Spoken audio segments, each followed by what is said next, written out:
ये है talks news network और आप देख रहे हैं पॉलिटॉक्स, राजनीति का कच्चा चिट्ठा। उत्तर प्रदेश में 6 चरणों का मतदान संपन्न होने के बाद चुनावी घमासान थमने की ओर है। अब बचे आखिरी 7वें चरण में काशी में प्रधानमंत्री मोदी की प्रतिष्ठा दांव पर लगी हुई है। यही वजह है कि पीएम मोदी काशी के चुनाव की कमान संभालने खुद वाराणसी पहुंचे हैं। इसके साथ ही बीजेपी के चाणक्य और देश के गृह मंत्री और सीएम योगी आदित्यनाथ ने भी यही डेरा डाल लिया है। दिग्गजों ने काशी को सनसनाया हुआ है।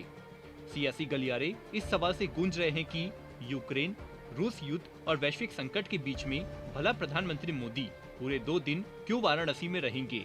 क्या काशी कॉरिडोर वाली शहर दक्षिण सीट भाजपा हार रही है? क्या प्रधानमंत्री मोदी का लोकसभा क्षेत्र भी सुरक्षित नहीं है? क्यों वाराणसी दक्षिण सीट के भाजपा विधायक ने जनता से माफ करने की विनती का वीडियो जारी कर एक और मौका देने की सार्वजनिक विनती की? सियासी जानकारों का कहना है कि कम से कम 2017 वाला रिकॉर्ड कायम रखना तो भाजपा की मजबूरी है। ये सब मोदी की प्रतिष्ठा से जुड़ा है। अगर एक भी सीट वाराणसी में भाजपा हारती है तो सवाल उठेंगे। आपको बता दे, यूपी विधानसभा चुनाव के आखिरी चरण में काशी का चुनाव पीएम मोदी की प्रतिष्ठा व साख का प्रश्न बन गया है। कुछ भी हो, वाराणसी की सभी सीटों पर सन 2017 की जैसी जीत होनी चाहिए और खासकर दक्षिण की सीट पर जिसमें काशी कॉरिडोर है। इसलिए नरेंद्र मोदी खुद काशी में डेरा डाल बैठे हैं। प्रधानमंत्री मोदी और भाजपा का पूरा तंत्र तमाम संसाधनों के साथ मिशन बनाए हुए हैं कि वाराणसी की एक भी सीट हारी तो वह प्रधानमंत्री की हार होगी। वाराणसी में हार से पूरे देश में प्रतिष्ठा को नुकसान होगा। आपको बता दें, वाराणसी दक्षिण की सीट पर मौजूदा मंत्री विधायक डॉक्टर नीलकंठ तिवारी को भाजपा ने फिर से उम्मीदवार बनाया है।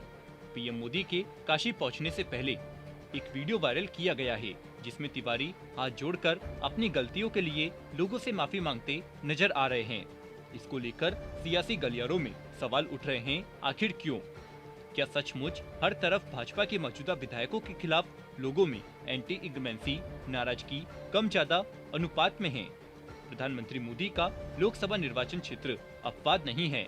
सभी 8 विधानसभा सीटों पर वैसी गूंज कतई नहीं है जैसे पिछली बार 2017 में नरेंद्र मोदी के एक दौरे से बन जाया करती थी।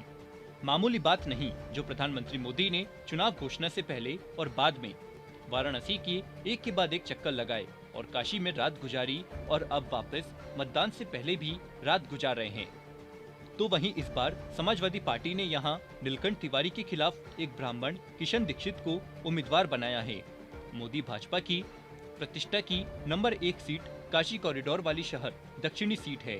दोनों तरफ ब्राह्मण उम्मीदवार होने से ब्राह्मणों में यदि 25-30% भी समाजवादी पार्टी के दीक्षित को मिलती है तो मुसलमान, यादव से लेकर बंगाली और पिछड़ी जातियों के कम ज्यादा वोटों की पलटी काशी कॉरिडोर में मोदी के जादू को खत्म करते हुए होगी। इसके बाद शहर उत्तर शिवपुर, वाराणसी कैंट में कांटे की लड़ाई का हल्ला जातीय समीकरण और एक मुश्त मुस्लिम वोटों के चलते हैं।